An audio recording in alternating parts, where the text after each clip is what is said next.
Hello and welcome to the first reading of Tate no Yuusha no Nariagari, or The Rising of the Shield Hero. It was a web novel written by a Japanese man that got published into a manga and got turned into a light novel. We're going to be reading the light novel that has no pictures at all.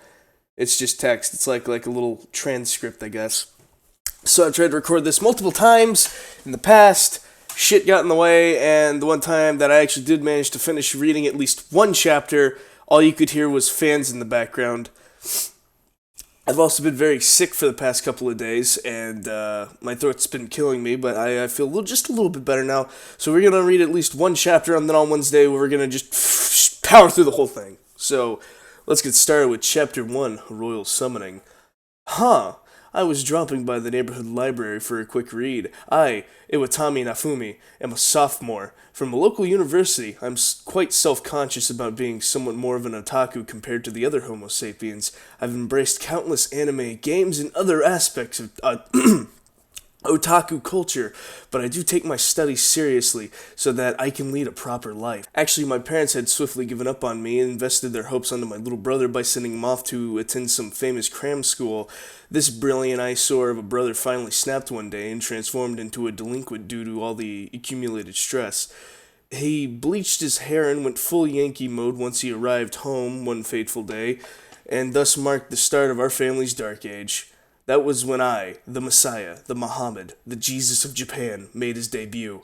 I tenderheartedly welcomed this ill-humored and tongue-clicking brother of mine and recommended him to a famous galgay. For those of you that don't know, galgay, I actually looked this up, is Japanese dating sims. Okay. Haha, would you look at this mess? What? I was fooled. Just wait until I get the hang of this, you'll see. I still don't know what that dialogue is in reference to. I guess he just fucking sucks at dating sims. I guess that's it. I knew it all about the cause of my delinquent brother's transformation. On the one hand, you have me who grew up doing whatever the hell he wanted, while on the other hand, my brother was forced to study like a madman. Therefore, once a slacking specialist like me baited him with a few games, he instantly became hooked like an addict. As far as I was concerned, the world's otaku count had risen once again by one.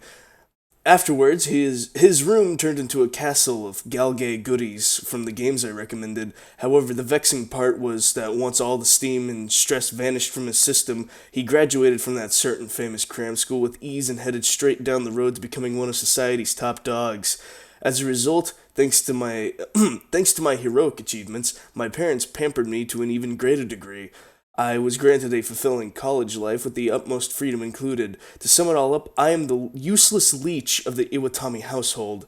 Now enough with the rant, I was dropping by the neighborhood library for a quick read. My monthly war chest funded by my parents amounted to 10,000 yen. Such a meager amount lasted for only a moment when faced against manga adaptations of light novels, kinda like this one, Iroge and Irohan, and other great products from far and wide. I'm just gonna assume he bought porn twice because I didn't look those up because they sound too sexy for me. Part-time jobs during the summer and winter seasons granted me another 50,000 yen worth of war funds, but when one decides to partake in the local festival, this amount of money soon disappears. Yet, when my brother desperately begged as if his life depended on it, our parents agreed to provide us with some lodging within the festival's general vicinity for its entire duration, but that still wasn't enough. Well, to maintain one's livelihood, one has no choice but to learn how to conserve one's wallet, which for me was just barely enough for tuition and basic life necessities. Thus, in order to save money, even though it pained my heart to do so, I had to read to old. Wow, I didn't realize how broken that sentence was. Thus, in order to save money, even though it pained my heart to do so, I had to read old books from secondhand bookstores and the library. Okay. I had to read to. I had to read. My dyslexia is fucking with me right now. During my free time, I usually played net games that proved to be infinitely time consuming as I tried to master each one of them. I'm the type that likes to play around with a wide array of trivial knowledge to begin with. Reaching max level in a game isn't as interesting and addictive as hoarding money to me. Even right now, the character that I created was currently vending on the streets trying to sell off rare items. Hence, the real me with nothing to do was quite bored. That's the reason behind the incident that was about to occur. I was lurking around the section that dealt with old fantasy books. At any rate, when compared to mankind's history, the fantasy aspect seemed to be quite outdated. Even the Holy Scriptures could be considered a type of fantasy. For Heavenly Weapons Manual! For some reason, only this ancient-looking, retro-sounding book had fallen from the bookshelves. Most likely, some random guy must have quickly shoved this book onto the shelf and went on his merry way. This must have been a sign of destiny calling. I sat down in a chair and started reading the For Heavenly Weapons Manual. Flip, that's actual dialogue. They wrote that down. The story began with a description of a parallel world. To summarize, it prophesies the world's demise.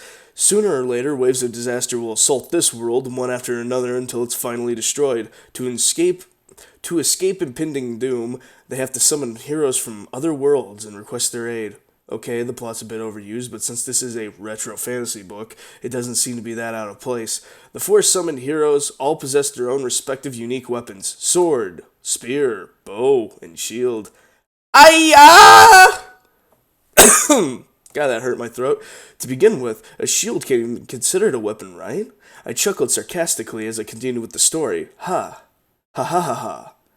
The heroes then ventured separately in order to gain power in preparation against the waves of disaster. Fua! Crap, I'm getting sleepy. A regal urge to sleep swept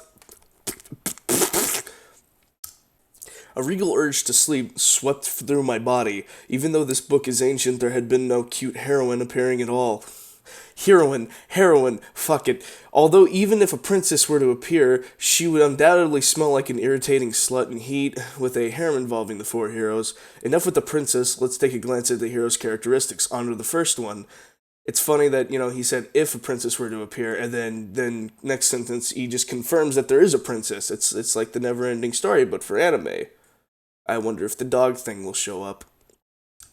The sword hero probably had overwhelming combat strength, while the spear hero was probably a considerate type of guy. I wondered if the bow hero would be able to get rid of the horrible dictator like Robin Hood did.